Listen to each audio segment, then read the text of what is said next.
Good morning, good afternoon, good evening, wherever you're watching in the world, welcome along to One Hub Racing Pinnacle Tier, which takes us now to the 18th round of the championship here for the Mexican Grand Prix. My name is Kieran McGinley, and joining me in the commentary box is Jamie Metcalf. Jamie, how are you tonight?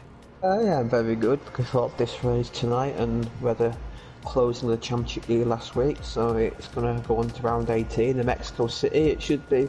It's quite an interesting track, this. I'm looking forward to it.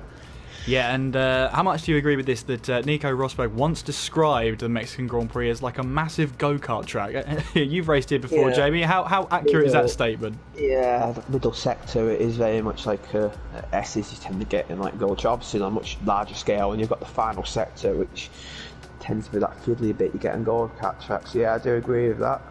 It's similar in a way to like, it's quite a short lap, but it's be quite tiring, especially going for the messes countless times.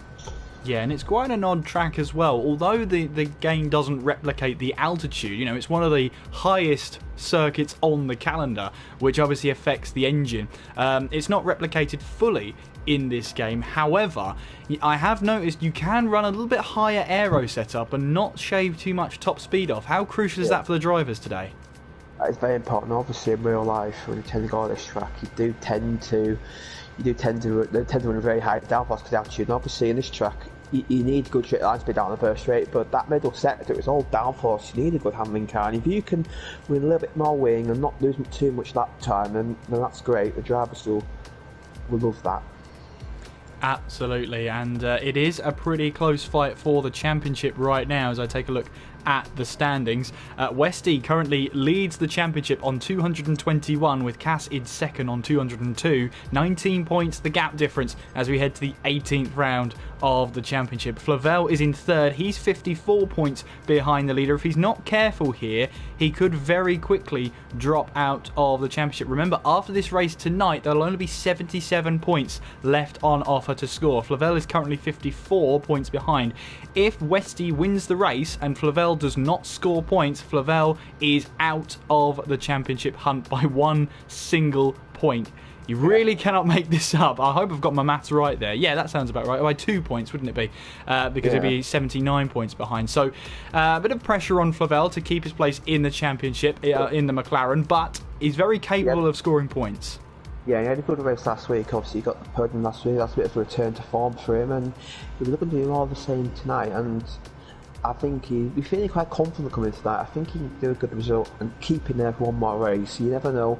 West had a bit of a disaster last week, and if the results of last week repeat themselves, then they're not going to Flavel. Will certainly eat into that lead. It could become very interesting. Yeah, absolutely, and hopefully you will stick around for tonight.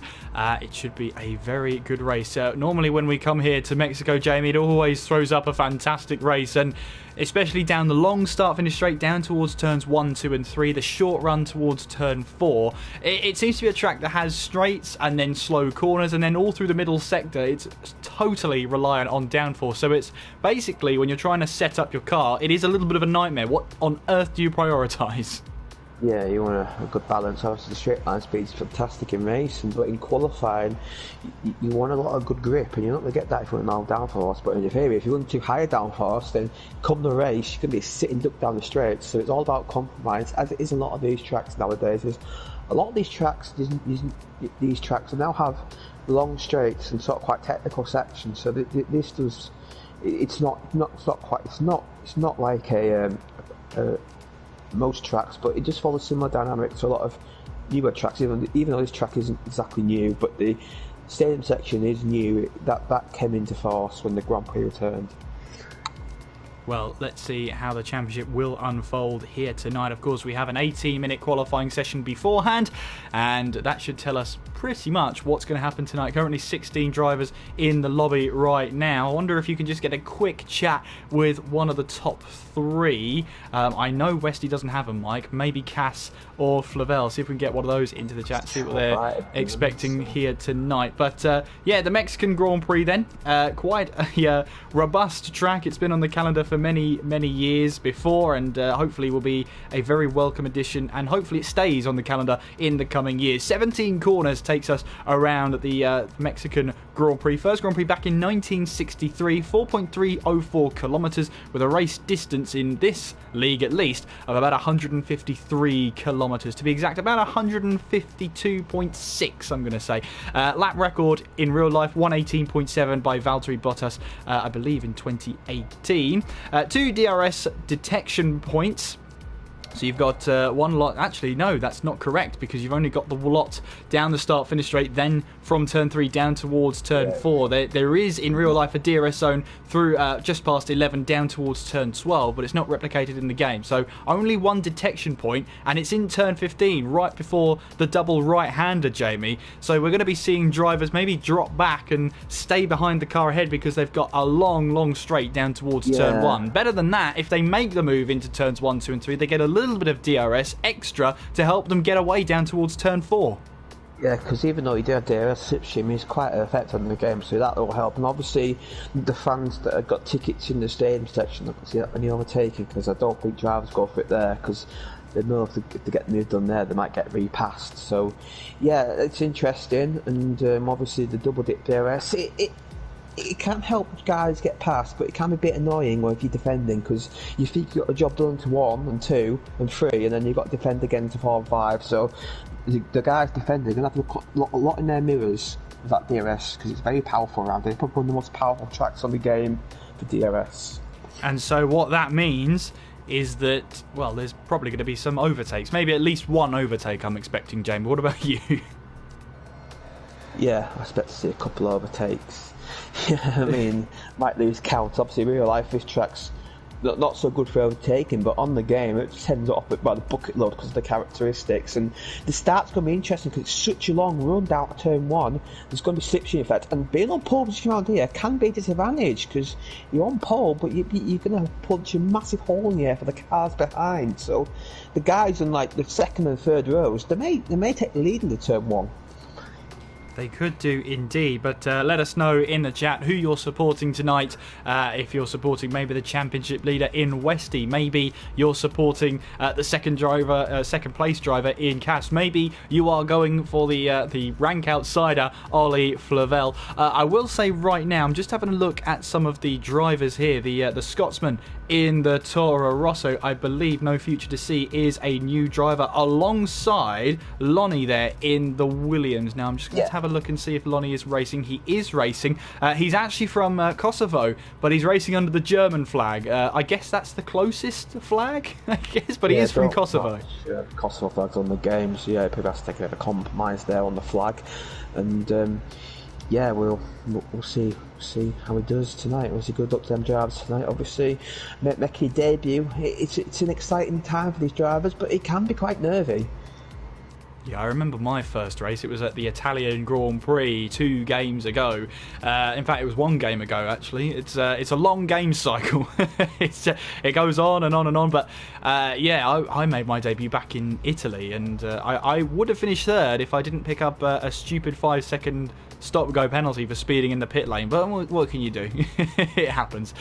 So the main thing is to get to the checkered flag, and if you score points from then, absolute bonus. But we are now counting down in towards qualifying. 16 drivers on the grid. Not bad at all, considering now, Jamie, we are the last race aired tonight here on One Hub Racing. So gather round, because this one is going to be a good one here at the Mexican Grand Prix. Don't forget as well, after this we'll have 3 races left on the calendar. We go to the USA after the Mexican Grand Prix. Then it'll be at Brazil, where of course Jamie got that wonderful podium that I'm sure all of you have seen him celebrate that one. And of course then we head towards Abu Dhabi for the season finale. What do you reckon, Jamie? Do you think we'll be deciding the championship in Abu Dhabi or earlier? I think Cass needs to up his game. I think because he's been perfect more. We got an 8th place last week, but if he can up his game, West has a bad race, and the gap closed. We definitely got to Brazil, but I think Westy will win championship in Brazil. That's my prediction. Well, there you go. And Jamie, you're not normally right or wrong with your predictions. I can't remember how much the pendulum has swung one way and the other. I've not been so hot on the picks for the start of the race, so I think I've got quite a bit wrong. But yeah, I just fancy. I think Westie's got you want to bounce back from last week and just get a good result, because last week he didn't even get the fast lap last week, so he got 0 points, and he needs to improve on that as the qualifying session is underway. Yes, I think we've got to delay again. So it always happens when I'm with you. That's the common denominator, I know. Maybe are you just messing around with the timing, Jamie? I don't know. Yeah, I've got back to dear, dial up in that here for my stream. So yeah, you're just messing around with the clock. That's all. Well, we've got a Renault making his way down the pit lane. We only got one Renault here tonight, so Gavin YouTube will be the first person out on track, and Sam is taking to the track then. He has a quali ban in the Racing Point. I believe that's correct, Jamie. I'll let you clarify that one. Yeah, I believe, he got an incident last week, and I believe you have a qualifying ban, so he's out in the back. I've been seeing his practice, looks quite quick around here, so it's a bit of a disappointing qualifying ban, but this is not the worst track in the world to start from the back of the grid. You can definitely overtake it here, so his race is not over, and the strategy, we maybe could see some two-stops here tonight, so that could be interesting to see as Gavin's out on the hard tyres. Yeah, Gavin out there on hard tyres. It's a very overcast qualifying session, so I don't know if rain is going to be on the way. Otherwise, why would Gavin have come out on the hard tyres? But here he goes then in through the lovely S section here. And, is there apparently, I don't know what's going on. Because I think there's been a bit of a problem here, Jamie, because Gavin's the only one out there, and you would have surely seen somebody else come out at least. Yeah. No, I think, something has gone wrong here. I'm not entirely sure, but anyway, we'll restart.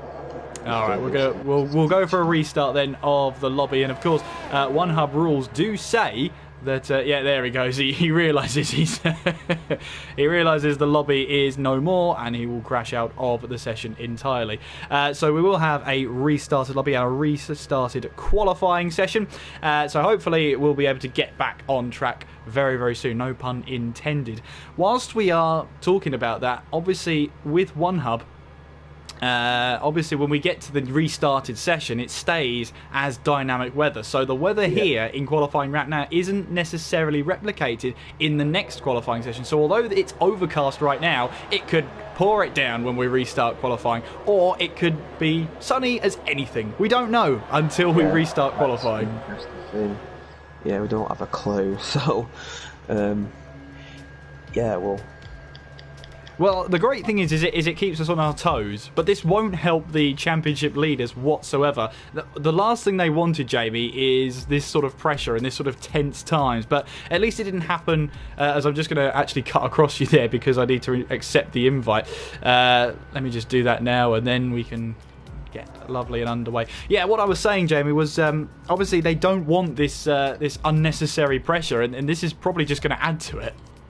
Yeah, this is not what you want. Obviously, in the qualifying session, it's not good. A lot of guys have been waiting to load their setups, have a try out on the track, maybe on some hard tyres early on to get quick counter to the track. But I know this happens. You do get red flags in real life. This is effectively a red flag situation. But obviously, instead of a red flag, what we're going to get here is we're going to get the drivers.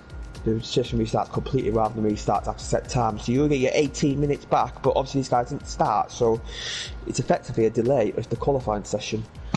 Well, that's not a bad thing, but considering that Gavin was the only one who went out there supposedly on the overcast track, One Hub rules do say that the weather stays as dynamic no matter how many times the session is restarted. That is in the rulebook. So who knows what the weather's going to be like when we head down there. It was nice and overcast. Well, I say nice and overcast. You can't really have a nice overcast day. It doesn't really work like that. But it could be raining at Mexico. It does rain there. Not very often, but it does. Or the sun could be beaming down on the track, Jamie. I don't know which way I want this to go. Do I want it to rain or do I want it to be dry? Rain would certainly spice up the qualifying, that's for sure. Yeah, it certainly would, and rain, it would certainly make it interesting, but we tend to happen in the rain. You tend to get a slightly altered grid, so yeah, that could make it just as a race. But I think with such a tight track, and that middle sector in the rain is absolute carnage zone. So yeah, maybe it's best it isn't. Maybe it's best to have a dry qualifying, maybe a bit of rain in the race to spice things up. But I believe this race, a 2-stop is viable, so I might have some slightly different strategies tonight, so that'd be good to see. Yeah, the two-stop can be viable, but will it be undertaken by drivers in the race? That's the big question. I've been in races before where I've said, oh yeah, it's going to be a two-stop, surely, because the track is nice and quick, everything like that. But then drivers will just go, actually, no, it's a one-stop, and it's nothing else. So we'll have to wait and see how that all goes down. And we'll get back into qualifying, hopefully, very, very shortly. Hang tight, we're almost there, we're almost back into qualifying session, so hopefully we will get you back on track, back with the action. Just to pose a question to you, Jamie, if you had to pick a race winner right now without even seeing qualifying, who would you back? Sorry, can you repeat that question? That's what I was about to... Oh, they're giving himself time to think there. If you had to pick someone who could win the race without seeing qualifying, who would it be? I fancy Favell. I think he fancies his chances. I think he's definitely on for. I think he's due a race win. Obviously, he's had a return to form past couple of races, and if only this happened early on, he could be right in that championship. He could be leading championship because he was leading early on, but he had that mid-season slump that lasted a long time, but he's got back on form now. But I fear it may be a little bit too late for him as we're about to get back underway for this qualifying session. Yeah, absolutely. And obviously the McLaren teammates have been pretty decent so far this season. I mean, they've got 224 points, 2 wins between them and 9 podiums. So let's see how that goes on. But they're not too far up behind from Racing Point, only 3 points behind them. They're only 20 points behind Red Bull. So there's a chance they could still grab third place. But talking of which, Ferrari, 352 points, 86 points ahead of Williams. From Williams having that very early momentum at the start of the season, Westy and Will G have really turned it around. Yeah, they have. Yeah, I have to say they look purely set for it now, and they've worked really well. I know they communicate with each other, and I say Will G, he's deserved the race wins he's got, because he's been quick ever since it started. There's a lot of bad luck, and now it looks like turn for him, and he's maybe thinking, if I had a bit of luck early on, I could have been in the fight for the Drivers' Championship. Well, look at that. It's slightly overcast. The timer's working. That's good. So far, so good. Do we have multiple people going out on track? Fingers crossed. Please don't have to start qualifying again. Please. I pray to the racing gods that we don't have to restart again. But all 16 cars are still here. The track, Jamie, is still overcast, even though it's dynamic. So, what are you going to do? It's like that glitch never happened, as Gavin has once again left the session. He can rejoin, but yeah. That's true, he can rejoin. I'm just wondering if anybody is going to take to the track. It's a very, very quiet Mexican Grand Prix, but we have movement in the Williams garage, and it is Cohen who's going to make his way out onto the track. Fingers crossed. And I'm hearing multiple engines fire up, Jamie. We're all right. We're okay. We see a Ferrari coming out as well, so we're okay. Qualifying's underway. Here we go. It didn't take a while at all, but here we go. Cohen makes his way out onto the track, and this time everybody's in their car. Everybody's in the garage, well, apart from Gavin, who has left the session. Sam, of course, has a qualifying ban, so he will not be able to take part in qualifying whatsoever. Well, he has to start P16. Sometimes you can be quite lucky where you get positioned with your qualifying ban. Unfortunately for Sam, though, there's no chance he'll be able to start higher than 16th unless someone gets disqualified. Gavin has now rejoined back into the session, but an overcast session then, Jamie, and what this could promote then is that the track might be slightly cooler than it would be in the beaming sunlight. Yeah, it could be, and this would take tyres a bit longer to warm up, and obviously this is good because it's the same conditions as when Formula V starts, so hopefully we've got similar conditions, which is good, and we've got the two McLaren in a bit pretty line astern, and we've got a few guys out there with harder tyres, so they're fancying a bit of a longer run as you can see in qualifying sessions. Yeah, I wonder what weather condition for the race, because it's like the qualifying. Obviously, the race is completely different, so it's exactly for the race. It could see some rain later on. Well, here is Cohen then making his way around turn number 17, the final corner here in Mexico, on towards that long straight. That gives you plenty of time to think about maybe what you're going to do for entertainment afterwards. Who knows? You just got plenty of time to think, but then the first three corners come at you thick and fast, braking just after the 100-meter board in towards the first S section through turns 1, 2 and 3. Nice and smooth through here. Don't be careful on the curbs there on the sleeping policeman. Then a slightly shorter straight down towards turn 4 we go again. Time to think about where your braking point is. Again, braking just after the 100-meter board into turns 4 and 5. Keep the car nice and kept together as we head now towards turn 6. Brake early, trail brake into the corner, and then floor it on the way out now towards turn 7. This is where you need to rely on your aerodynamic capabilities through 7, 8, 9. They come at you thick and fast, these corners. Through turn 10 we go, then towards turn 11, and then the slight kink here, which isn't actually a corner, but now heading down towards turn 12. You can see they're using as much of the track on the left-hand side as possible to open up turn 12. Be careful of that sleeping policeman on the inside of turn 12 as we make our way in towards 13, 14, slight kink of 15 here. Oh, back end wanted to step out on him there as we head through 16 and then around the final corner at turn 17. A bit of a scrappy end to the lap for Cohen, but he will set a lap to 1:14.6 there from the Williams.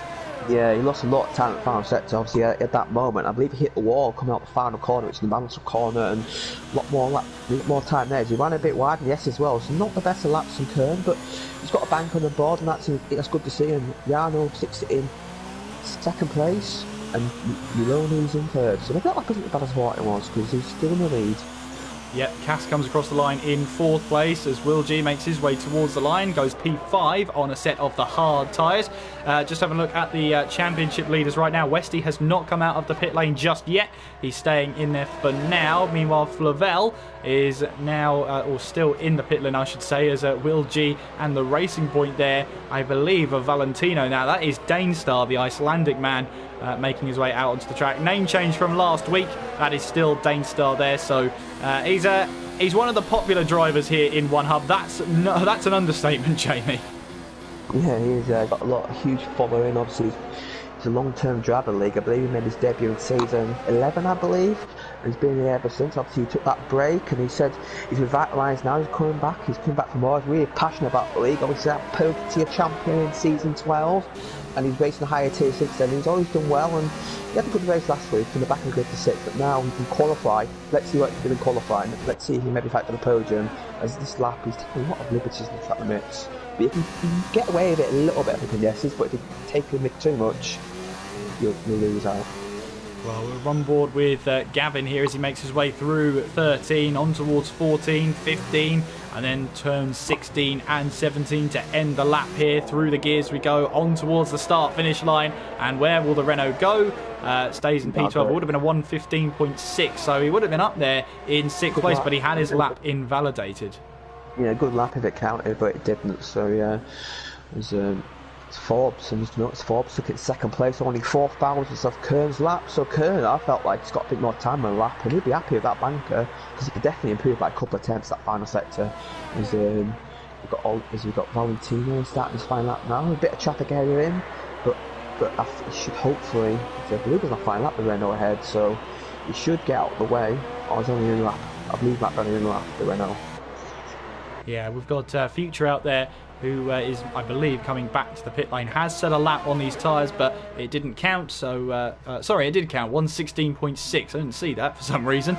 So he has set a lap time there. He'll be coming back to the pit lane. We've got Gavin still out there on a flying lap now, making his way towards turn 12. The right-hander here. Plenty of time to think about this one, but plenty of opportunity to overcommit. If you go across that sleeping policeman there on the wrong setup, on the wrong wear of tyre, at the wrong level of fuel, you can easily unsettle the car as Gavin now makes his way around the final corner. Will this lap time count? Yes, it will. 1:16.1 from the Renault there. Cohen then, even with that scrappy end to the lap, still on provisional pole position. Yeah, it was a good bank lap from him, and yeah, he lost Yeah, he lost half a second to Forbes that final sector, so he's capable of doing maybe a high 13 if he nails it, and that might cause warning signs for drivers behind. There's a lot of work to do, because Cohen, he obviously had a messy race last week, but he did qualify third, so he starts up, turning form. Now it's effectively the lead driver of the Williams team, who have dropped off the constructors fight, but they're still could secure second place. It's still looking good for that, but yeah, it's a good race, good performance from him. Now, James Slater here makes his way towards the line, 1:16.9, which puts him into, well, now 12th place, with a lap from Jonas Albrecht, putting him up to 5th place. And I've been really impressed with Slater all season long. I mean, he's had only one podium this season, but his consistency has meant that he stays in P4. 139 points. He's 82 points behind Westy. He could drop out of the championship hunt tonight, but I mean, staying in this long without a win to your name, that is some consistency there from Slater.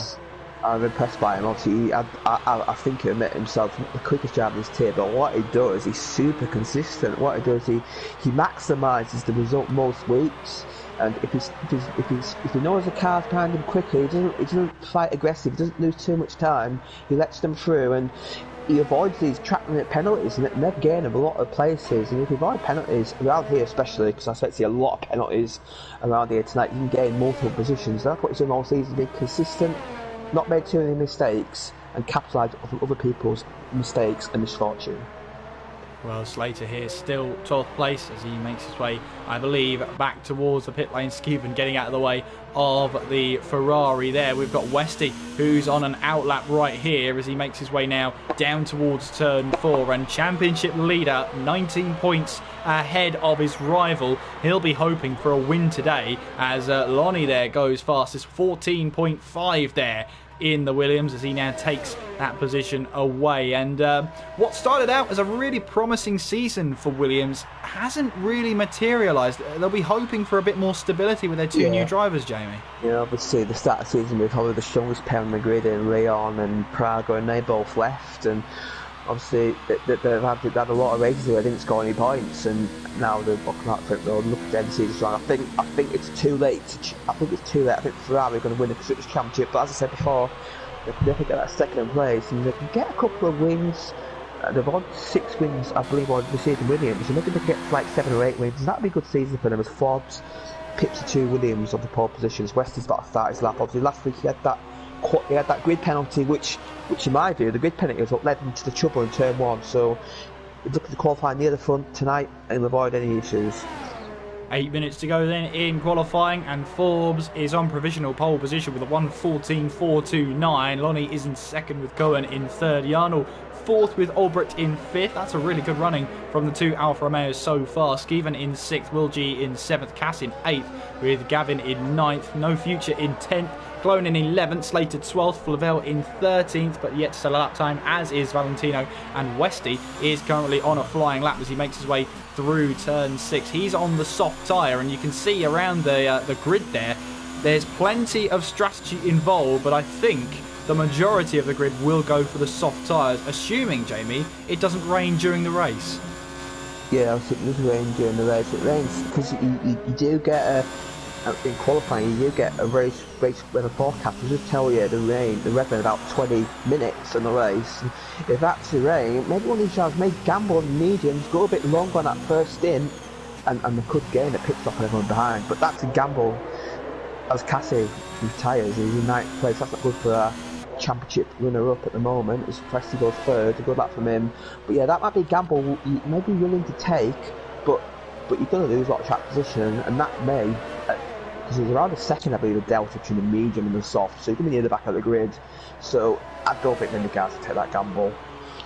Well, Cohen there is on provisional pole position, 1:14.2 there from the Williams driver. Much tidier lap, it seemed, to get him down into the 1:14.2s. So that puts a shadow on Forbes' lap time of 1:14.4, but the track is just going to get quicker and quicker. Gavin has reported that his game's not behaving itself at the moment, so he's trying to leave and rejoin and seeing if that fixes the problem. So hopefully he can get everything sorted and back up and running once again. But yeah, I have to say, debut so far for Lonnie, the Kosovan driver, is doing pretty well actually. P4 from him so far. The other driver of No Future to See, well, not really a representative lap time so far. He's only set his lap time on the hard tyres, 1:16.6, but considering that to James Slater, who has been you know, in the points pretty decent, he's set a 16.9, so if that's anything to go by, you know, we could see No Future up in the top half of the points. Yeah, definitely. Definitely. I believe Lonnie might be looking for a type of podium or winning of that. And yeah, I don't think she's saying they're both. When I evaluate these drivers, they both match this tier and they're doing quite well. They're right up there, but obviously qualifying is one thing. The race is a different matter, and how these guys fare in battle, we'll find out in about just over 6 minutes. Absolutely. And am I right in thinking, Jamie, that I think Lonnie is the first driver from Kosovo that OneHub has ever had? I think you're probably right there. I can't remember. Well, he'll be making history here tonight, the first driver from Kosovo to race in OneHub. Speaking of racing along in OneHub, and a couple of the drivers here tonight are racing premium members. We have Westy, well, currently in the pit lane. I would have loved to have showed off the car there, but also Valentino. Both of them are race premium members here in OneHub Racing. They donate £9.99 a month, and they get the benefits of a little card there on the forum which shows them their OneHub Racing career that's put together for them. They also get other benefits as well as supporting OneHub Racing entirely with its, I know it's had trophy costs and delivery charges as well, halfway around the world. So it all pays for that. So we thank them for donating what they have there, £9.99 to the league. And if you would like to do the same, if you'd like the same benefits, make sure you check out the website onehubracing.com and look on the race premium side of the website, which will tell you much more about the benefits and how you can do to become a member. Yeah, I highly recommend it. It's obviously, it's if you want to support the league, and that's what you need to do. You get a year's membership and you get a guaranteed seat. So our season 15, we're planning well under the way for that. I can't reveal too much at this stage, but yeah, you'll get a seat for that season guaranteed if you do the premium membership. So it's the best way to make sure you're in for next season. Well, we've got in the chat there that Cass is rather lamenting his time here. He's gone for the Charles Leclerc quote in do you know what, I can't remember what race it was actually, but anyway, yeah, he's gone for that. He's not happy, but he will start currently in P12 with the 1:15.9, but with Gavin, No Future and Slater all behind him, potentially going on to the soft tyres, he could find himself P15 very, very quickly. Yeah, he will. If them guys get any sort of lap on the soft, they'll leapfrog him, but they will get one at it, and you can easily validate round here. So Cass, you may be safe in the back of the grid by a guy and validate him, but we'll wait and see. As the drivers will be preparing to come out for the final runs now, as Gavin has jumped to 8th place. Now you mentioned that, so he's leaped up from the back of the grid to 8th place. Yeah, Will G also on a flying lap as he now makes his way down towards turn 4. Yeah, he is on the medium tyres, so that's, well, he won't have time now to go back and have another set of tyres. He lock up there into turn 4, but now we head on towards turn 6 here. Just got to keep it all together here, can't overcommit too much. There is that little bit of pressure, but here we go, and then towards turn 7. Turning in and hoping that the car grips to the ground in towards turn 9 through turn 10. The left-hander of 11 coming out, a little bit of a lift there through turn 10. Will G not quite so confident on the medium tyres as other drivers on the soft, but making our way now down towards turn 12, clipping that sleeping policeman. You can see there the camber of the circuit there promotes the understeer through turn 12, so you have to not let that catch you out. Here we go then through turn 16 onwards towards turn 17. Will G here making his way towards the line, currently P12. What's this lap time going to do? It puts him into the top 10 just. It's a P9 for him, 1:14.9. for the Ferrari of Will G, but he is the fastest runner on the medium sets of tyres. Good lap on the medium tyres. I have to say, if we bought softs on, he'd be a potential pole position. He'd be quite a fast lap, but I'm not so sure that'll stick in the top 10. I believe like say Ulbrich to Skivan and No Future might jump him, so I believe he would be outside the top 10. But a good lap nonetheless.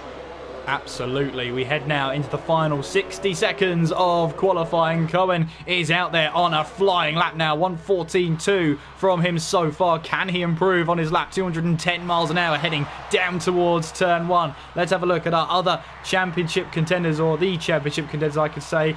Flavel's still on an outlap. Westy has started his flying lap now in the Ferrari. Championship leader now making his way up towards turn 1. Cass obviously retired from the session. Slater in P4 in the championship. This could be his chance to try and stay in the championship. All the odds are stacked against him, but never count him out. He does pull out performances when everybody else is napping. He's the one to take advantage. So 20 seconds left of qualifying as everybody tries to start their lap time. Valentino now making his way down towards turn 12 on a flying lap. Let's see what Cohen can do then as he makes his way down towards turn 12, but he's backed out of the lap entirely, so no new lap time from him. Westy making his way through turn 6 onwards now towards turn 7. There's yellow flags here, there and everywhere as drivers back out their lap times, try and get out of the way. Checkered flag now is out for qualifying. Gavin YouTube there, 8th place for him as he takes the checkered flag. Valentino abandons his lap and will start from no higher than 6th place. Westy then making his way down towards turn 12 then. What can the championship leader do? Currently 4th place in qualifying. Flavel is 2 places up the road. What can Westy do then as he makes his way through turn 16? Onwards now towards turn 17. Forbes then 1:14.1 from the Mercedes. How about Westy? 14.167. 100th of a second in it so far. Flavel then is on a flying lap too. Let's not count him out just yet. He's now making his way towards turn 12. Lonnie there is making his way towards turn 6. Very late there to start his flying lap, but he is on a lap right now as Flavel now closing in on the Red Bull up ahead. I believe that is of Slater as we make our way now through 16 and towards turn 17. Can the man from Jersey put himself higher than P4 as he crosses the line? Yes, he can. Is up to 3rd place by 0.02 of a second ahead of Cohen there. Cohen, I believe, is trying to go for a lap, but he's got so little ERS there that he might not be able to improve. Lonnie then on his debut making his way now through the final couple of corners now on towards the start finish line. What can he do on his debut? Currently P5 and stays P5. Ooh. He had his lap time invalidated. That would have put him on pole position, but Cohen, wow, what a lap time. 1:14.0 out of nowhere. I ruled him out instantly when I saw his ERS level there, but he absolutely proved me wrong, and Cohen then takes pole position away. I'm just going to see if Forbes is on a lap. No, he's not, so he's coming back to the pit lane. So there is your qualifying result then, with Jarno being disqualified for parking in a dangerous location. Cohen then, with a 1:14.0, takes pole position at the Mexican Grand Prix. Yeah, we won on that first lap. We saw he had that good lap. He made that mistake fan sector. He nailed the fan sector that time. He got pole position. But Westy will be delighted in 2nd place with his championship contenders in 4th and 13th. That's a good result for him. And Jarno, well, I saw his car parked on the pit entry, and I believe I don't happen there. He must have some sort of issue. Must have done, but there is your pole sitter for the Mexican Grand Prix. Cohen is on pole here at the circuit. Manos Rodriguez.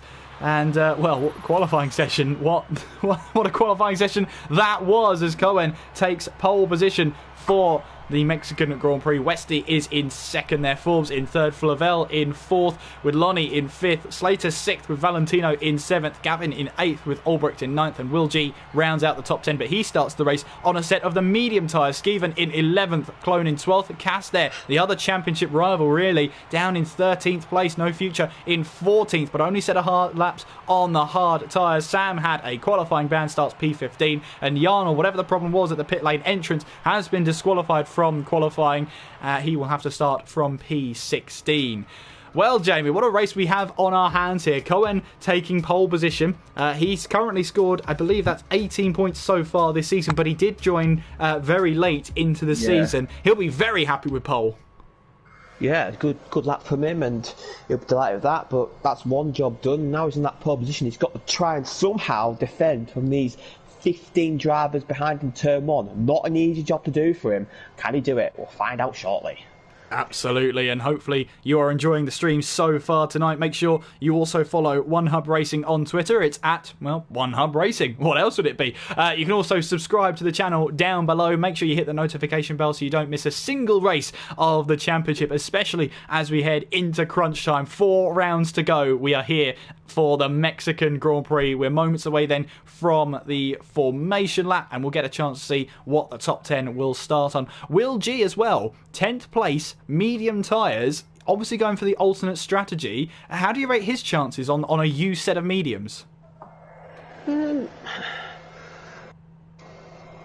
going to struggle the first few laps, I think, because the softs will be quicker, but these softs, they will drop off, and I believe by lap 6, lap 7, you'll go in the quicker tyre, so if you come back through the fields.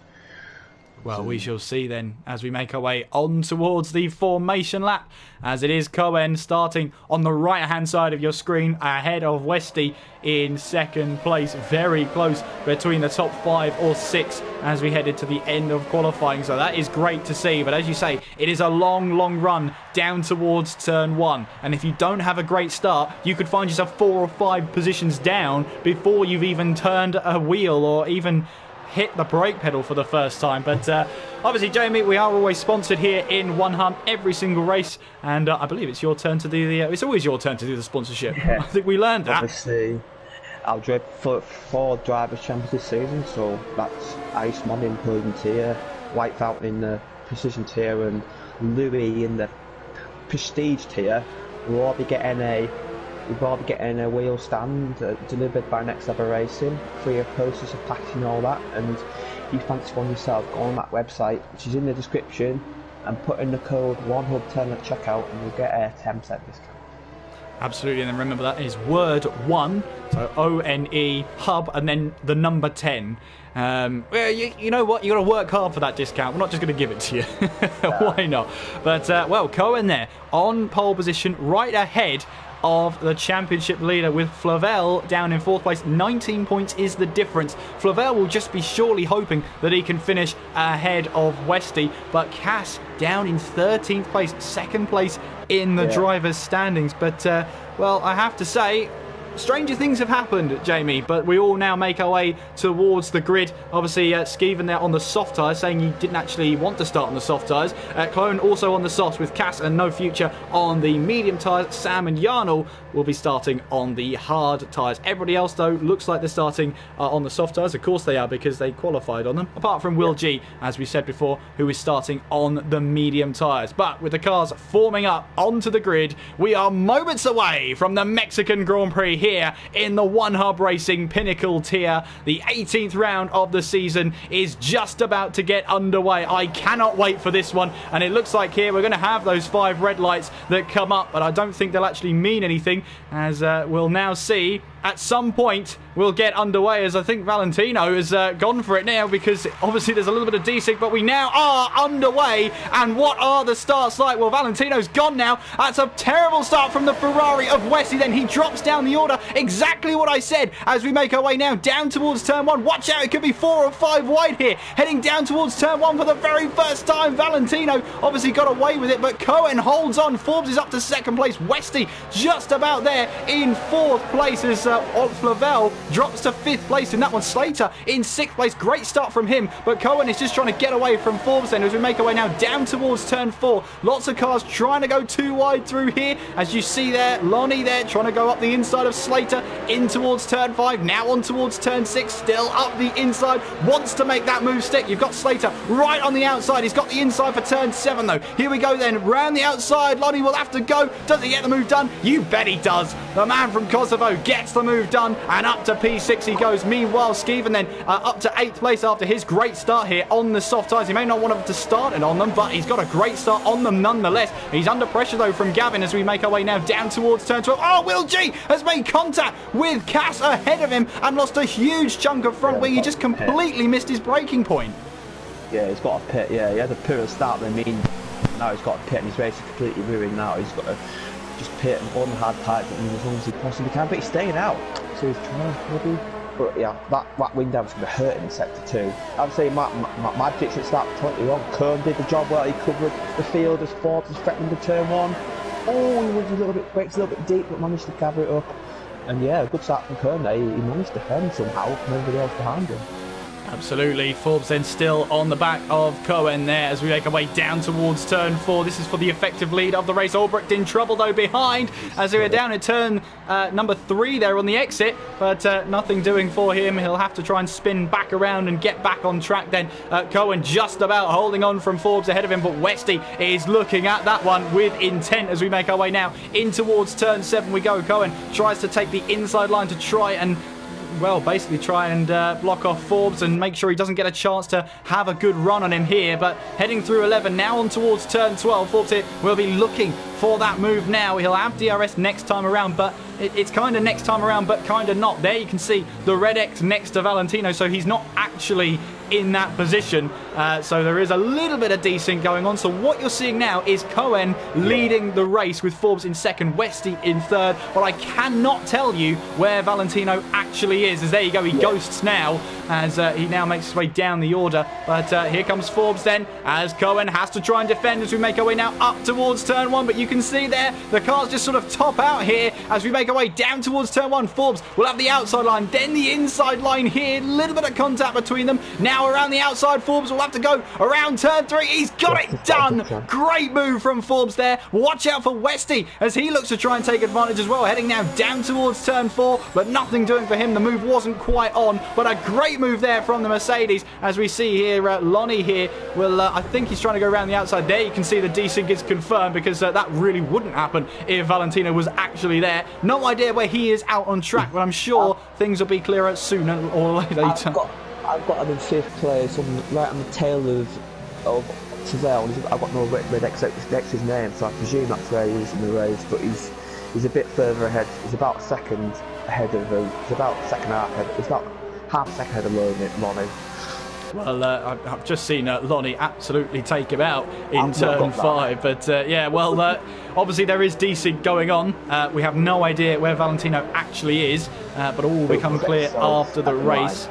But here is Cass then, right on the back of Slater. Now, these are two drivers who are, in theory, able to try and win the championship. Slater, in theory, but Cass, 19 points behind the championship rival here as we make our way down towards turn 1. We've got Cohen, who's made his way back past Forbes. Cass then moves past Slater, but here comes Gavin up the inside in towards turn 1. He tried to make that move work. He saw Slater there letting his teammate through and thought, I could take advantage of that. He clips the back of the Red Bull and Clone says, thank you very much, I'll have that position, as we now make our way down towards turn 4. Not quite move done, although the Toro Rosso wants it to be in towards turn 4. I think he's just about got the move done. Yes, he has, and trying to shut the door on the Renault, and it's done it.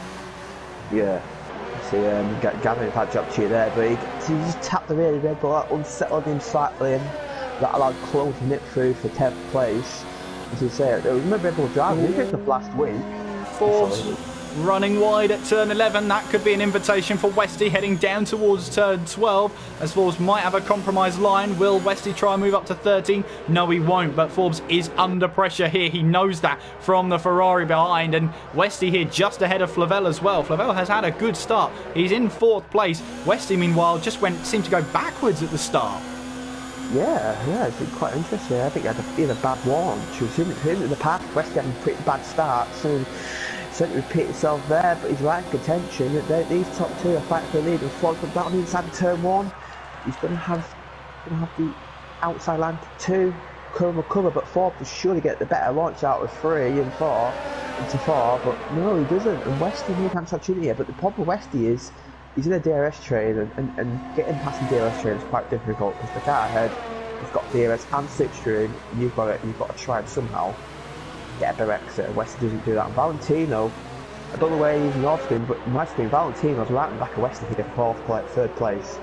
Yeah, I mean, I think we're just going to avoid mentioning Valentino because he's P14 on the stream here, so we have no idea where he is. We'll just have to wait and see what action is taken and as to where he finishes. But we've got Westy here still trying to close in on the Mercedes. Meanwhile, Flavel and Lonnie are battling now down towards turn 12 as Flavel gets the move back from Lonnie. Lonnie took it away from him on the start-finish straight. And Skeven runs into the back of Lonnie there and just about keeps it all together. I don't think the McLaren has damage there, but he'll have to be careful because Lonnie did well to keep that all under control here, but he's now going to be under pressure from the McLaren ahead. Lonnie will have some DRS though on Flavel. Flavel might be a little bit of a sitting duck here. Meanwhile, we've got a battle for the lead of the race as we make our way in towards turn 1. It is between Cohen and Forbes there, so exclude Valentino from the results so far, and you have yourself the battle for the lead between Cohen, Forbes and Westy here, heading down towards turn number 4. Westy looking for a move there, not quite here, as I believe Cohen has now gone into the lead. There's a little bit of decent going on here, but Lonnie now has made a move on Flavel round the outside at turn 5. Now you can see Skeven looking to go up the inside at turn 6. That is not what Flavel wanted at all, because look who's right behind him. Cass here is in 7th place. What a start from him so far. Yeah, he's still quite on the medium tyres, hanging in there. And now the medium tyres will be in there for these softs will be going off now. And Cass, this is where he needs to gain up ground. He needs to get past these guys. He's getting held up by him now. Yeah, I don't think Flavel will be too impressed with his teammate there, considering Flavel is batting for the championship. Here comes Cass here up the inside, in towards turn 13. He's got the move done, and ahead now of Flavel. He's got Skeven now ahead of him, and, well, I can tell you right now, Flavel will not be happy with what Skeven's done here. No, Flavel,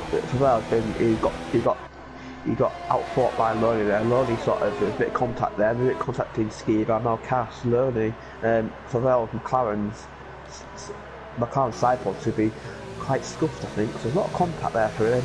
Lost 3 places in 1 lap. Absolutely, but Skeven now is right behind Lonnie as we make our way down towards turn 4. Lap 7 of this Grand Prix. Cohen leads from Forbes and Westy. Lonnie in 4th, Skeven in 5th place with Cass in 6th. Flavel is in 7th, Clone 8th, Slater 9th. Sam with a qualifying ban is in P10 right now. Gavin in 11th, Yarnold 12th, No Future 13th, Will G 14th. Allegedly Valentino is in 15th, but I'm not sure how much I believe that. And Albrecht there is in 16th place. Riding aboard now with Skeven as we make our way through this S section. Cohen there gets himself a 3-second time penalty. That will come back to haunt him at the end of this race. Lonnie still trying to close in on Westy ahead of him. Westy's dropped back a little bit from the lead pair there, 2.1 seconds.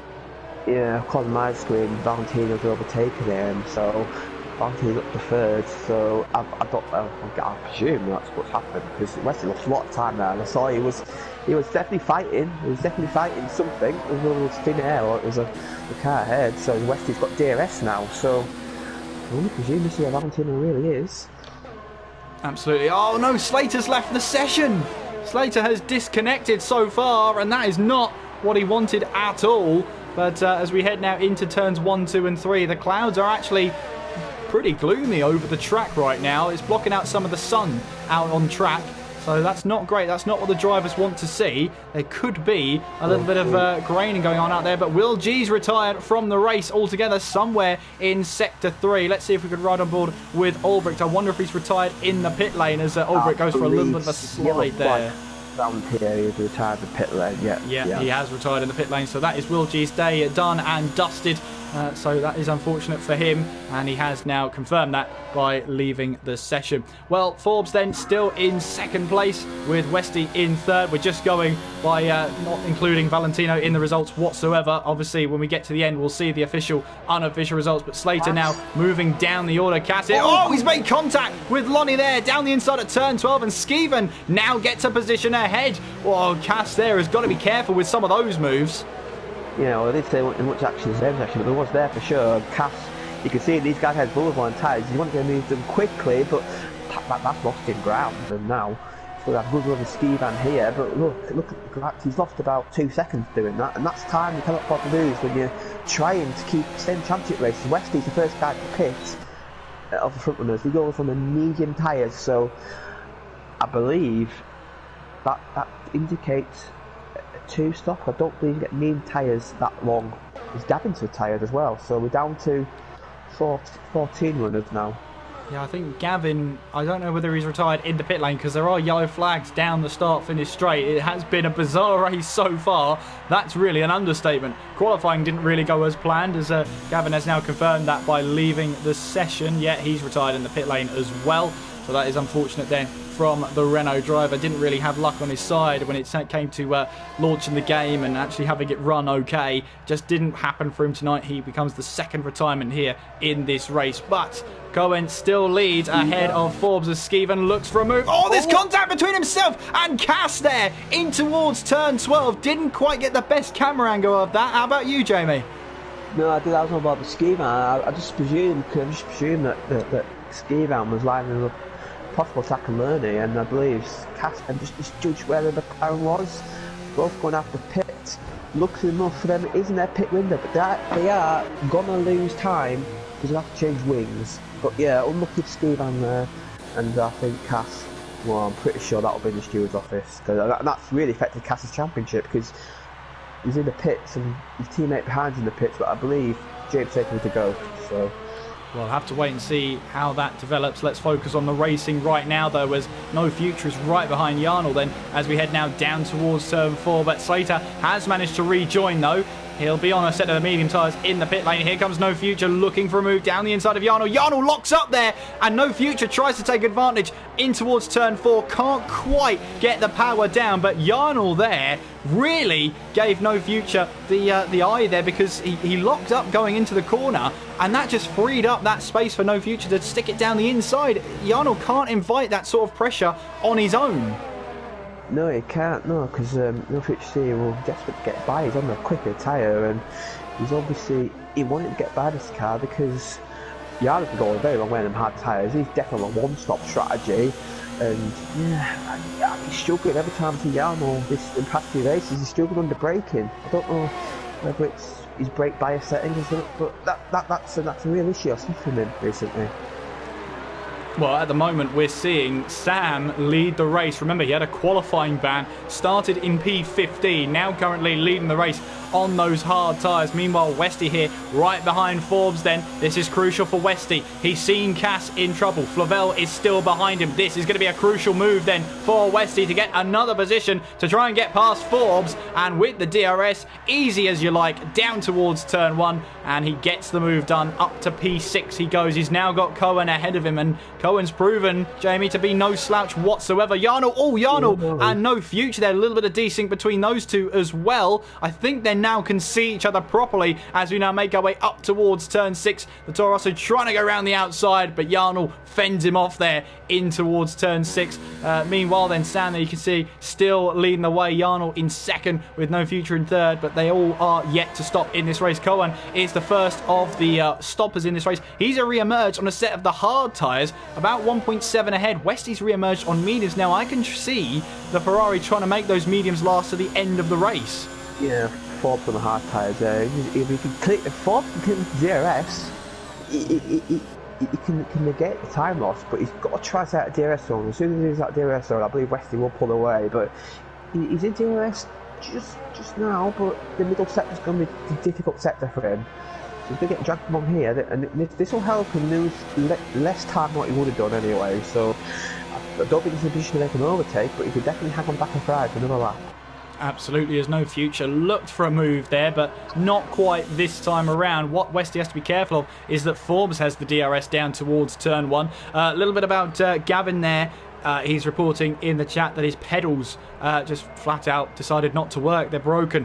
So it is a retirement there for Gavin. Unfortunate for him. That's not what you want to see in this one. But meanwhile, Jarnell and No Future still battling away here as they head now in towards turn 6, on towards now turn 7. But Jarnell is holding firm out there, but he's losing a lot of time out there.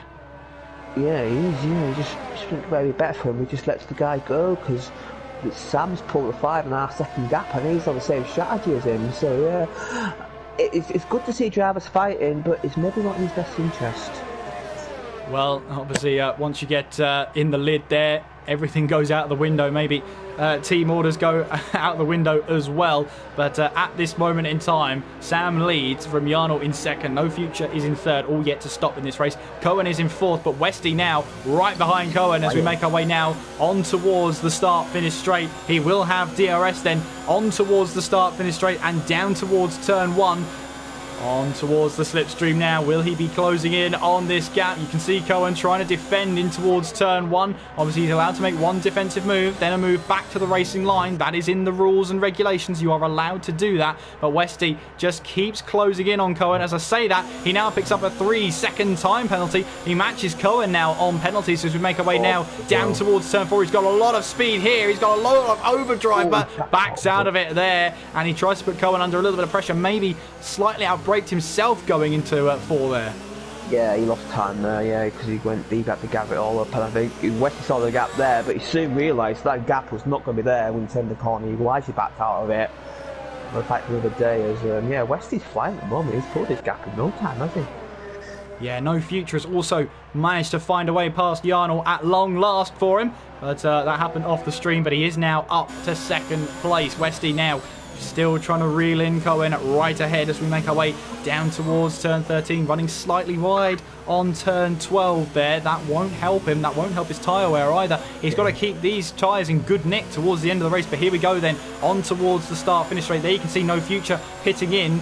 12 laps he's made on those medium tyres. But here is Westy now, DRS wide open now as he makes his way down towards turn one, looking in the slipstream of Cohen, then making our way now down towards turn one. It's such a long straight here. Here we go then, down towards turn one. The Ferrari tries up the inside, no way through there, and Cohen just about holds on, but he'll have a second helping of DRS down towards turn four. Can he try and make this move stick then? Cohen goes defensive. He goes to the left-hand side. Where will Westy go? He'll move to the left-hand side, braking hard now in towards turn four. Up the inside he'll go. He'll have to go the long way round at turn five, and still no way through. Cohen holds firm, and look who's right behind them. Forbes is right there. Yeah, he's hanging on there nicely, and you know, these guys there, they really helped him, and we've got Valentino in this as well, but we'll see how that's going to happen later on as Westy gets a little bit out of shape there, but as Forbes struggling a bit as well. So yeah, Westy's new tyres, he's got to get past this guy, because as he said, the tyres are going to go off a lot earlier than these hard tyre guys. So yeah, he needs to get his move on ASAP, and he's taking the best out of the tyres. He's stuck in his dirty air. Absolutely, but Skeven, meanwhile, has got away past Cass then. Up into P9 he goes, and Cass moves down to P10. He's on the hard tyres. Meanwhile, then, Westy's got to be careful here, because look at Forbes then in the slipstream with the DRS. Westy will have some DRS. That'll be a saving grace up towards turn one here, but you can see Cohen will still try and defend then up towards turn one. Forbes then up the inside. Westy backs out of the move, and Forbes is now up to 5th place. Westy down to 6th. And what's important is that Forbes is also on the hard tyre, so he's able now to maybe get us a little bit of stability now. He'll try and stay ahead of Westy, and if Westy found it tough to get past Cohen, he might find it even tougher to get past them both now. He's stuck in the train now, and he's got to just hope that it's going to be very difficult for him, because obviously Forbes will now be dragged along by the Williams of Kern, and it's not going well for him so far this stint. It was a Favel starting to catch his guys as well, so it's interesting. The McLaren or Favel starting to catch these guys. He's only 1.5 seconds behind now, and give it another couple lap or two, and Favel will be in this battle. But he's on the mediums as well, and he's an older medium, so I'm not so sure Favel can get to the end of the race. It'd be quite a challenge for him. Well, we'll have to wait and see. 21 laps here still to go in Mexico, and it is Sam who still leads from Jarno, both yet to pit in this race. Cohen is in 3rd place. He has stopped, by the way, as we head on towards the start-finish straight. Forbes is in 4th place. Westy in 5th, with Flavel in 6th. Here comes Forbes then right on the back of Cohen, but you can see that he turned down his ERS there down towards turn 1. He's waiting now for that move into turn 4. Locked up a little bit on the right-hand side, front right tyre lock up, but now we go on towards the little back straight here, down towards turn 4, and it's all about the exit out at turn 4, but you can see there Cohen staying to the middle of the track, then moving back to the racing line again. That's a legal move, so he's able to stay ahead of Forbes there, heading down towards turn 6. Yeah, they were current defending really well. He knows the rules and he's staying well within them. And these guys are starting to catch Jarno now.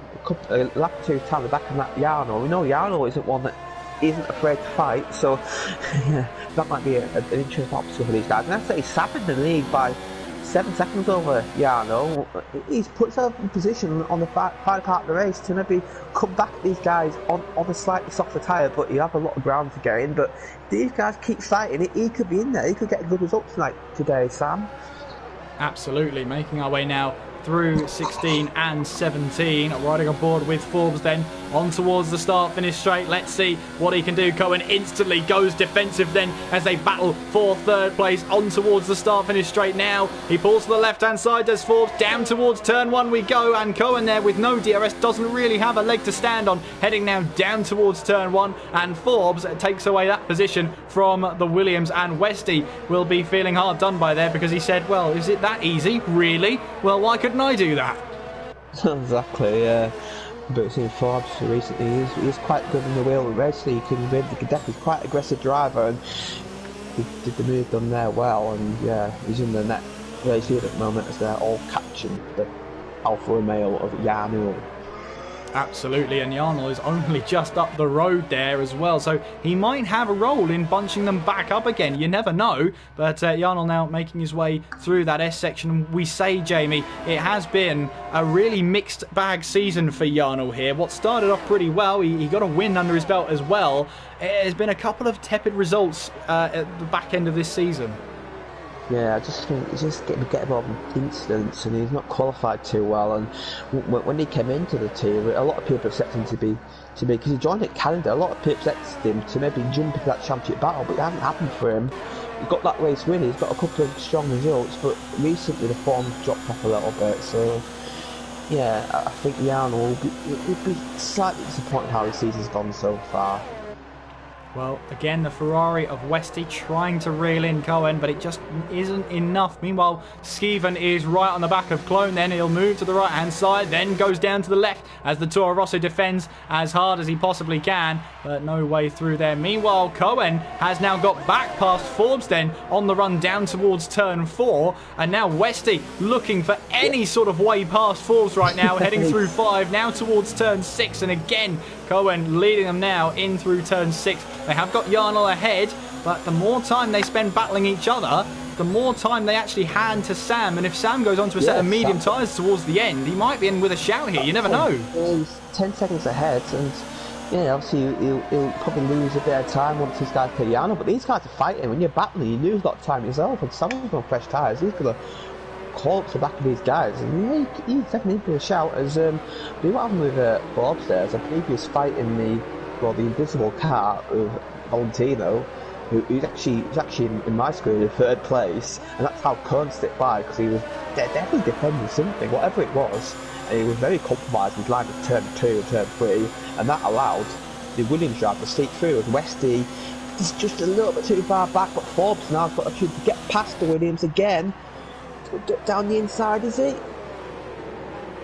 As Valentino spins, and Forbes really hits the back of him there. Valentino and Jarno collided there, and Valentino dropped all the way down to 8th place.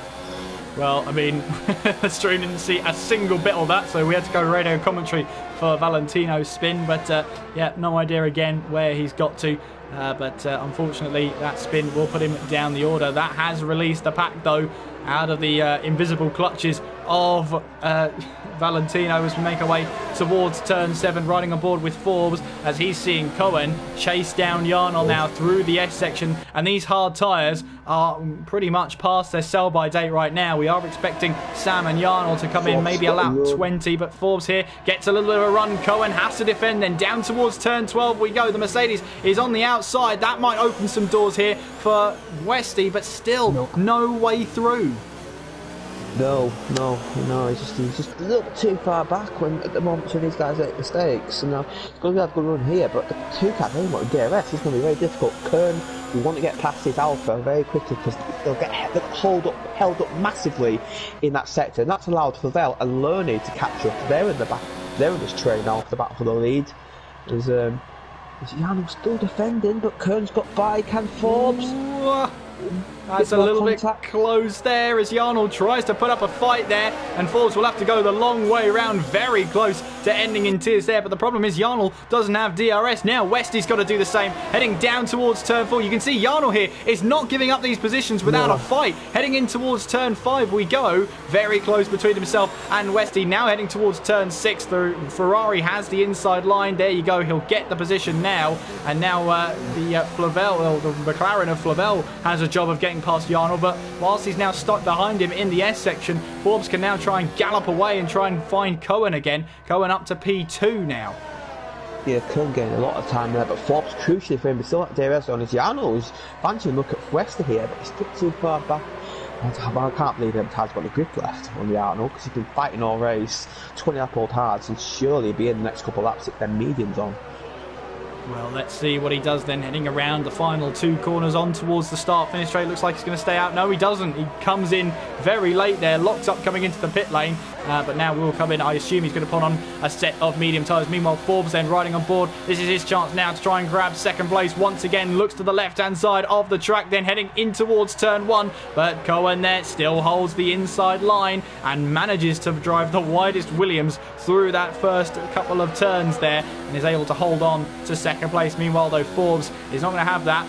Headed with DRS down towards turn 4. Will he try a move? No, he won't, but he'll certainly close up massively to the Williams there. Yeah, exactly. Yeah, he's got a good run there for the final few corners. As yeah, these guys, this looks set for final. I think the final lap. Whoever gets DRS on the penultimate lap, leading to the final lap, will fancy their chance at the win here, because I think that's what these guys. They'll be saving a little bit, I think, this stage. And the last couple of laps, that's when the aggression starts turning up. And Forbes, if he's got the opportunity, he's getting by, but he's not defending too hardly at this stage. If Kern has a run, as Westy is still there, but frustratingly for him, them 2 cars are still ahead. Yeah, and he's been looking at the back of these 2 cars for seemingly all race. He's been ahead of Forbes, but he hasn't been ahead of Cohen yet. Heading around the final corner now on towards the start finish straight. Sam's still in the lead, yet to stop in this race. Cohen is in second place, but look at Forbes now closing in once again on the Williams, making our way now down towards turn 1. Forbes surely has the track position. Yes, he does, into turn 1, and the Mercedes gets the move done. And frustrating for Westy, he still can't find a way past. Flavel is into the pits. Yeah, for soft tyres, so he's going for the 2-stop strategy. And he's come out behind Jarnell as well, so them guys are now fighting for position. Obviously we saw them on the old tyres fight, now they're fighting for position in Jarnell. And all these stopped a long way back. He's got a lot of ground to catch with these guys, because I believe the hard tyre drivers will definitely be sure of going to the end, but I'm not so sure about the medium guys. Will they be able to go to the end? If not, you think they have to pit the next couple of laps, unless if they don't, then they'll lose the advantage of the soft tyres. You go for 2-stop, you have to make a decision early. Yeah, absolutely. But meanwhile, Cohen's still trying to chase down Forbes. Westy still in that slipstream and the dirty air of the Williams as well, which can affect your tyre wear if you're not careful. Making our way in towards turn 13. Lap 22 here in Mexico now becomes lap 23. We have 14 laps to go here in Mexico, and it is Sam who still leads, still yet to stop.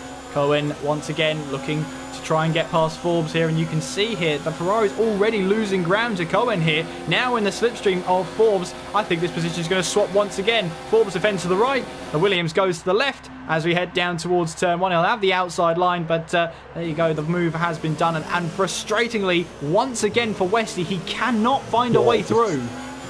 So I'll keep closing for him, and he's got a good run now, because Forbes got no DRS. He's a bit vulnerable. If I was Westy, I'd send it down the inside here. That's what he's doing. This is his chance. And he's got it. Yeah, he's got it. Into 5 and on towards turn 6. Westy finally gets past Forbes again, but he hasn't been past Cohen just yet. You can see though that the Ferrari is struggling down the straights, even with DRS. It is struggling right now. However, through the corners, it seems to be the better car. Yeah, that's indicative of either the tyres, which I don't believe for that medium to be better, but that's either indicative of good tyre condition or downforce. I believe Westy's probably running a little bit more wing, which might explain why he's so quick in the middle sector. Well, here he comes then in towards turn 13 and 14. Slight kink of 15 before the right-hander of 16 and the other right-hander of turn 17. Westy finally has a chance, and a real chance, of trying to get past Cohen ahead of him now. Heading down the start-finish straight on towards that first turn. You can see Cohen again moving to the right-hand side, but once again the Ferrari seems to run out of steam. He's got no DRS. He's got DRS failure. Oh, he has. He's not got any DRS whatsoever, so that won't help him at all. You can see there now in the bottom right hand of your screen, the counter goes up to when he can use DRS, but like you say, Jamie, can't deploy it. That explains why he's looking for straight line speeds. How long he's had that for, but that explains the struggle, and that explains why he had to sort of go for an out-braking manoeuvre on Forbes. Cohen gets a little bit crossed up there, but luckily for him, that's not a place where he can get overtaken. Yeah, but Westy, no doubt, will keep the pressure on as we head through turn 7, lap 24 of this race. Sam still leads the way with Cohen in second, Westy in third, with Forbes in fourth. Lonnie there in fifth place, having a good debut so far, and he's actually closing in on this battle. There he is. He's not far behind, 1.8 seconds back from Forbes. As Forbes, oh, I thought he ran deep there, but that's just a little bit of a lag spike there. Yeah, I thought he was going to hit that barrier, yeah. But Forbes is struggling. He's sort of just about hanging on to these guys, but the past couple of laps, he's not been good. As Sam finally pits. I think we've got soft tyres, I believe. He's gone that long. Definitely soft tyres for Sam there, as there they go on the graphic you see there. That means Cohen then will take the lead of the race with Westy in second, Forbes in third, and music to Westy's ears is that Cass is down in 9th place. Flavel is out of the points. If Westy manages to get the move on Cohen, and as I said, Flavel finishes outside of the top 10, he's out of the championship hunt with 3 rounds to go. Can Westy find that move past, still with no DRS, heading down towards turns 4 and 5? This will be crucial because he'll get to eliminate one rival from the championship with 3 rounds to go. He'll be looking and focusing on that as well. Yeah, definitely. His clone side by side. Cass into turn 5 around the outside. He's getting the move done. No, Cass is still there, but close to the inside line here. Surely he just get pushing out the road here, and he does. He's defending the 8th position. Yeah, exactly. That'd be good for Westy if he can just eliminate one really good driver out of that country punt. And so if that's not for the 2-stop, and it's not really worked for him. He's down in 12th place, and yeah, he probably will gain positions, but the gap to leader is over. It's 19 seconds. He's not going to gain that much time, I don't believe, because he's got the champion as well. As Sam's only 10 seconds behind the lead, so Sam, he's in contention for a good result on them soft tyres. It's going to be flying. I won't count Sam out yet of a good result here. Maybe he could get a podium. Westy's DRS there looked to me, it was online, as we now make our way in towards the first 3 corners. Obviously, ignore that car of Valentino. It is not where it says it is, but there you go. Yeah, Westy now has DRS back online, so now he can really go for it as Clone and Yarnell get past. They're battling now in towards turn 1 and 2. Yarnell now goes around the outside of 2 into 3, and Yarnell gets the move done on Clone there, but Cass is right behind, as well as No Future. That's really the battle, I believe, for 7th place right now, as they make their way now down towards turn 1. There you can see Nexus. Clone goes right up the inside, really outbrakes himself. It's going to get messy into 4 and 5 here, as No Future now gets front wing damage. There goes Flavel up the inside at turn 6. Thank you very much, he says. That's him back into the points. Yeah, got a bit. I saw Clone was a really compromised line there, and I think that might affect Cass, and them two came together, and that's allowed Jarno to get some clear air. Now all he's got to get, Flavel's got to get past both these guys as quickly as possible, because he's fighting with Jarno for that position for 8th place. He's got to get past these guys to get as many points as possible, try and just stay in that championship hunt if he can, if possible. Sam passes Skivan, who pits, so Skivan's going to pit again.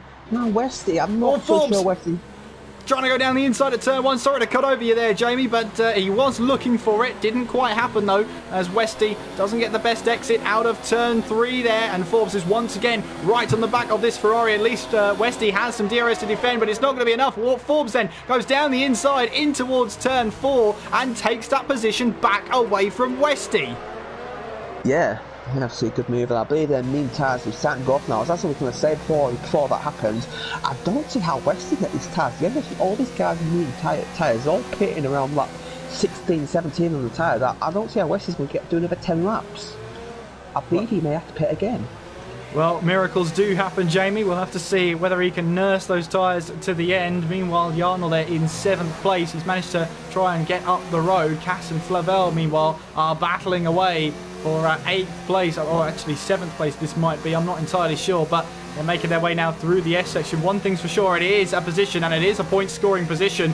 There'll be more points in the bag if Lavelle can manage to find his way past Cass. Now, these two are, in theory, rivals at this moment in time. Westy, as you predicted, into the pits to put on a set of soft tyres. Sam gets the fast lap of the race. He now overtakes Westy by some margin as well. 2.8 seconds behind Lonnie.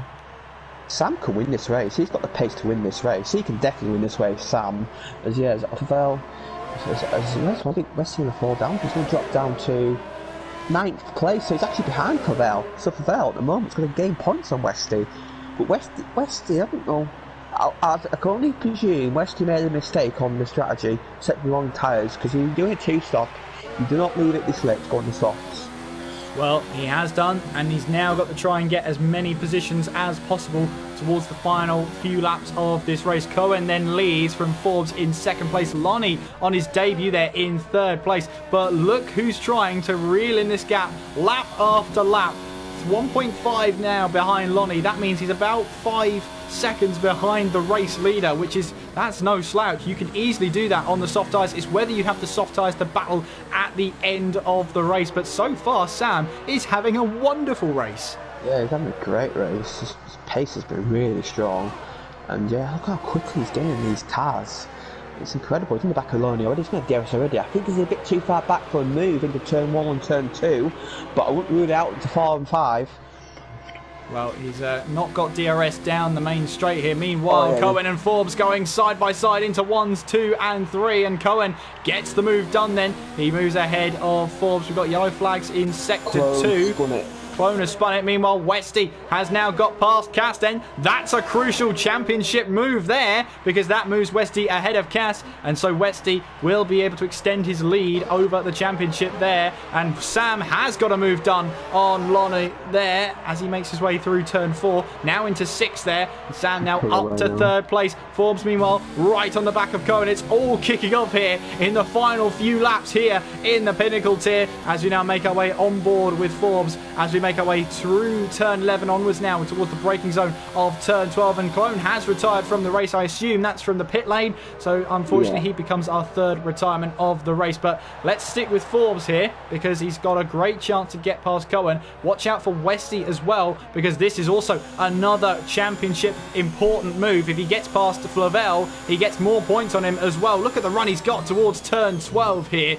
A great run there. Not really anywhere to go with it. Now towards turn 12. And turn 13, but again, no way through for him. Cohen will just about stay ahead of the Mercedes, I think, unless the Mercedes goes for a lunge, which he doesn't. Sam, meanwhile, is in 3rd place right there. Westy right on the back of Flavel. Again, this is a championship important move. It's crucial that Westy gets this move done then on towards the start finish straight, down towards turn 1, and he has got that move done with 7 laps to go. So it could be a lot worse for Westy now. He could be being outscored by his championship rivals, but he's ahead of both of them now. They're all running 6th, 7th and 8th. And he's got Jarno. He can maybe get Jarno for 5th, 6th place. And yeah, it's not a bad recovery from him, but yeah, I think he may have said the strategy. But if you have a bad luck strategy, make a mistake, it's about damaging taste, and that's what Wesley's done tonight brilliantly. Is Sam is going to have DRS on Forbes, and he's so close to taking this race lead, but he's got the soft tyres that have got him here so far. But will he have them to attack and possibly defend into the last couple of laps then? Heading around the final 2 corners, we'll cross the line and have 6 laps to go. Let's see what Forbes does here as well, as Sam will have DRS. You can see there Cohen goes defensive against Forbes here in the slipstream. He goes, I think Sam's just going to take a back seat for this one for now and see what picks he can take out of this battle as Forbes will have to go around the outside at turn 1. Cohen tries up the inside at turn 2. There's contact between the two of them, and Forbes spins back around onto the track, collects Cohen there, and Cohen, well, he made the contact there. He got the front wing damage, and that is going to cost him. Meanwhile, Lonnie is right behind as well, looking to try and take advantage, but that looked like a move too far from Cohen there. He tried desperately to hold on, but it just wasn't going to happen. Yeah, and what a present that was for Sam. Look at him now. He caught the back of them guys. He hung back for the straight, and he's right to. And look, he's got the lead now, and all he has to do is keep it on the road, and he should win this race. Skeven up a position ahead of Cass now. It's getting worse for Cass here. He's on the hard tyres. 21 lap old hard tyres as well, and Skeven on those new fresh soft tyres gets ahead. Meanwhile, Lonnie here is looking to try and get past Cohen. Yeah, if that was Cass, I'd pit now and try and go fast lap, because them guys are going to pull away now on them soft tyres. Well, the only problem is that he'll score 2 points right now where he is, but if he pits now, he'll rejoin and around 12th place, but he'll only have a chance to score 1 point. I think he's going to try and hold on. Meanwhile, Lonnie then right behind his teammate now. Cohen with front wing damage. He's just trying to limp that car to the end of this race. Lonnie then up the inside will go down towards turn 1, and he should have this move wrapped up, which he does. And Lonnie now up into 4th place. Meanwhile, Westy trying to chase down Yarnell here for 6th place. Remember though, those penalties will take action and take effect towards the end of this race. 5 laps to go, Jamie, and who could have predicted this? Sam leads the way, having started from P15. What a race it's been for him so far. Yeah, definitely. Obviously, starting them hard tyres went a long way on them, and he sort of yeah. I think the guys behind battling definitely helped, because they were holding each other up, they were losing each other time, and that allowed Sam put some really consistent lap times on hard tyres. And then with about 12 laps to go, he decided, this is my time, go on the soft tyres. He came out only about 10 seconds down the lead, so he didn't lose. He was in good position anyway, and he's just flown ever since. And he got a bit of luck with that Kern and Forbes collision, but I believe we're doing past him anyway. Westy gets past Yarnell, and I don't think Yarnell made it too difficult at the end. He made a mistake going into 14 there, and Westy just took full advantage and made the move stick then. No Future has retired in the pit lane, becomes our 4th retirement of the race. So meanwhile then, there you can see that is that was No Future there, just ghosted in the middle of the track. But here comes Yarnell though, looking for a move up the inside in towards turn 1 there, but again didn't quite happen for him. Again, he's battling away. Skeven, meanwhile, moves past his teammate once again. And Flavel here, well, he's dropping down the order. That could be valuable points he loses out at the end of the race. Lonnie, meanwhile, looking to try and chase down 2nd place in this race on his debut. Yeah, it's an impressive drive from him. And yeah, he's kept out. He's been around the top 5 all race, but he's just hanging there. He took advantage of misfortune, and Forbes, he's looking a bit rattled. I think maybe that spin maybe burnt his tyres up a little bit, and I think he's struggling for grip. That Mercedes is not handling nicely. No, Sam still leading then. Lap 34 of this race. 3 laps to go. As it stands right now, Westy is going to pull valuable points over Flavel and over Cass as well. Meanwhile, then Lonnie closing in on Forbes, closing and closing. He'll move to the outside, left-hand side he goes then. He'll go around the outside at turn 1. He doesn't care. He's now up a position, up to 3rd place he goes, as Forbes then looks for a move. Sorry, up to 2nd place, that is. He moves ahead, and really, really good there. Really good stuff from Lonnie. He moves up a position. Meanwhile, Yarnell has got back ahead of Westy there with the DRS. Again, he's proving that he's no slouch here. And, well, he's got another position, and he's got some DRS down towards turn 4. Yeah, just got free. Hanging in there. You can definitely get a free pass move, and Westy was a bit angry at that. Obviously, I don't think Westy's going to get any more places, but wants to get as many points as possible with his championship contenders lagging in 9th and lagging in the back at rear end of the points. Yeah, well, the thing is, though, they're not on... Well, they are on different strategies, but neither of them have to pit again. So Jarnell has absolutely every right to battle Westy for this position here, as Westy now picks up a 3-second time penalty. We'll have to see how those time penalties go at the end of the race and see how it shuffles up the order. We've lost track. It's so easy to do. But in towards 13 we go, riding on board with Westy. Penultimate lap of the race started by Sam, then 2 laps to go. And Sam 4.8 seconds ahead of Lonnie, starting P15, riding on board with Westy then as we make our way on towards the start finish line. We've also got Forbes there 3 tenths behind as he's trying to really hold on and try and get past Lonnie in towards 1, 2 and 3. Not quite there. Westy with the DRS trying to go now around the outside at turn 1, ahead of Jarnell into 1. Is he? They come very close together, but Westy has the position there. He'll try and get the better run out of turn 3, but look at this battling going on between Forbes and Lonnie there, and Forbes gets the position then. Ahead he goes in towards turns 4 and 5. Yeah, Forbes hanging on there, getting the move done. And so DRS, it does allow you to really pass each other, but Lonnie might be in the prize seat here because he's behind Forbes now. We're coming to the final lap. The next time round will be the final time. All Lonnie has to do is hang on, keep in the back of the Mercedes, and he may get that second place back as Sam is cruising away to victory. Absolutely. Sam at any moment now will start the final lap of the race then in the lead from P15 on the grid, making his way around the final corner, crosses the start finish line. Final lap of the race here in Mexico. Forbes then just ahead of Lonnie in second place, and third place for Lonnie there. Cohen just trying to nurse it home with that front wing. Westy 4.8 seconds behind the Williams. It's going to be a very, very tall order, especially over 1 lap, even with that front wing damage. Meanwhile, Lonnie then trying to go around the outside at turn 1. Forbes will have the outside at turn 1. Now we'll have the inside at turn 3. If that made any sense, send it on a postcard. But what? Oh, Lonnie loses the back end out of turn 3 there, and that has really stunted the momentum there that he would have had going down towards turn 4. But Sam, meanwhile, well, what a drive it's been so far. He's got about half a lap to go to claim a win here. And I'm just having a look up and down the board here at his form in the last couple of races. Yeah, he's had 1 podium and 1 driver of the day this season. 12th place in the championship. 34 points to his name, and he's about to add 25 more as Slater picks up the fastest lap of the race at the moment so far. But we now make our way. Sam's going to enjoy this one, heading into the last couple of corners.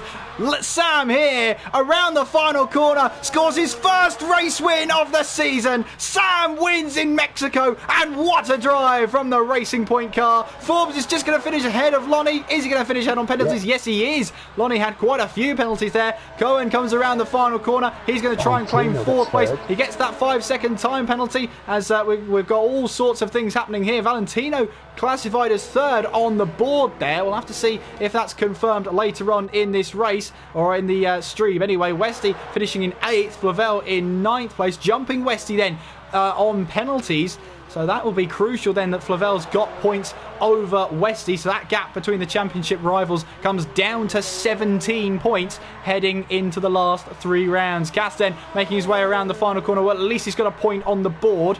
Sorry, that's between Westy and Cass. Actually, the gap is increased to 20 points. My apologies for that one. Flavel has closed in by 2 points. Slater then fastest up outside of the top 10. He'll get himself a point, but he now mathematically can, well, I'll have to look at that later on, but I think it might be end of the road for Slater in the championship. But he gave it a good go. No wins at all, but very consistent, and it's taken him this long to be knocked out of the championship running as Ulbrich makes his way around the final corner to take 12th place and the last finishing position. But your race winner here in the Mexican Grand Prix from 15th place on the grid, Sam gets his first race win of the season. Yeah, excellent drive. Yeah, obviously that qualifying ban from last week, we certainly proved the point this week. I did say he looked quick in practice, and wow, what a drive from him! And look at that, 2 racing points on the podium. That's going to really help them in their hunt to move at the Constructors' Championship. And yeah, good drive from him. And as I say, I think that the thing that helped him there was he spent the majority of that first stint in clean air. He was able to put consistent lap times. He wasn't worrying about fighting people, and he was able to get a good foothold to the second half race. And as soon as he put them soft tyres on, he was absolutely flying, and he caught two. Forbes and Kerner were fighting for the win, and then them two took each other out, and that was the easiest overtake to the lead you'll ever get. Well, here are your unofficial results for the Mexican Grand Prix here in One Hub Racing. Sam takes his first race win of the season with Forbes in second place. Valentino class as third place with Lonnie in fourth. Cohen in fifth with Yarnell sixth. Skeven in seventh with Flavel in eighth. Westy ninth, and Cass rounds out the top 10. Slater in 11th with a point for the fast lap of the race outside of the top 10. Olbricht in 12th place. No Future to See, Cologne, YouTube of Gavin and Will G all not finishing. Fastest lap, by the way, inside of the top 10, I believe, was Cass there with a 1:16.009. So he actually gets 2 points there. So the gap remains at 19 points as we head to the final 3 races of the championship. Well, what a race we had. Battles all up and down the field, and someone who stayed out of the battles all race wins the race. You can't write this stuff. Very good race for him, and obviously, look, fair play to James Slater getting no penalties there. Look at Westy, he got 23 second penalties. It was 2 races over. Westy has felt the pressure a little bit. He made that strategy error, and well, he's still looking good, but what Cass needs to put together a good race. If he can do that, he can definitely put the pressure back on Westy. Absolutely, and if you enjoyed that race, I'm pretty sure you're going to enjoy the last 3 races as well. Make sure you subscribe to the YouTube channel. Make sure you hit the notification bell so you don't ever miss another race here in One Hub Racing. 3 races to go, 19 points in it between the 2 championship rivals. Oh, I can't wait. Flavel as well, don't forget about him. He gained valuable points on the championship leader as well. He gained 2 valuable points, which now takes him down to 52 points behind the championship leader. The important thing for Flavel is he has to remember, if he doesn't score points in the next race, and Westy and Cass do, he is out of the championship hunt. That is the thing on the table. He cannot afford any more slip-ups if he's got any chance of winning this championship. More importantly as well, really, he has to get some wins on the board. Westy's got 3 wins, Flavel with 2, Cass with 1. So Flavel's got to get race wins on his side. Yeah, he's got to do what Kim Larkin did in 2007 races. He's got to win out and hope for the best. I don't think he can afford any second or third places. He's got to win every race and hope for the best. Obviously, if we rest his past few races, and if he can win the next race, and Westy has a bit of an iffy result again, well, you never know. But I think he's the massive outsider, and Ollie hasn't won a race in a long time. So it's doable, but I don't see it happening personally. Well, hopefully you will join us for the next race when we head to the Circuit of the Americas in Texas. Make sure you're following the league on YouTube as well at One Hub Racing. Make sure you're following the league sponsors Next Level Racing at Next LVL Racing. You can follow me on YouTube if you really want to at KS McGinley. That's McGinley. And you can also follow Jamie Metcalf on Twitter. It's at JamieMet92. Well, I can't wait for next week already. Can we just run that race now, or will we have to go through the qualifying malarkey? Also, the summit we need to do is I need to drive down nominations. Oh yes, of course. Well, the thing we're always wrong at. All right, all right, go on then. Well, I have to go with. It's a no-brainer. He's going to win the driver of the day. I have to go with our race winner, Sam. I mean, how can he not? I mean, it's the most obvious nomination of the season, in my view. He's 15th on the grid, a qualifying bound, coming under a little bit of pressure, and he got a bit of luck with the traffic, but I'd say he capitalised well there, and he got well-deserved race victory. Now, it's an official, unofficial result. That's what I always say.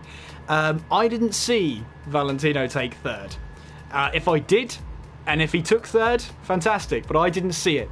So I can't give him any accreditation. So we'll have to see what happens there. So my driver of the day vote is going to go to the debut from Kosovo, Lonnie. He had a great race today. Officially finished 4th. if that makes sense, on his debut. Showed some great pace as well, and especially kept a cool head in those final couple of laps to try and take a couple of positions as well. He gets my vote for driver of the day, and if you head over to One Hub Racing Twitter tomorrow, you will be able to vote between those two. Will you vote Sam or will you vote Lonnie? It's your choice. We choose for you, then you choose. It's as simple as that. Thank you very much for watching the stream. We'll hopefully see you next week in Texas for the United States Grand Prix. Until then, thank you very much for watching. I've been Kieran McGinley. I've been Joe Metcalf. Take care of yourselves, and we will see you next time. Good night.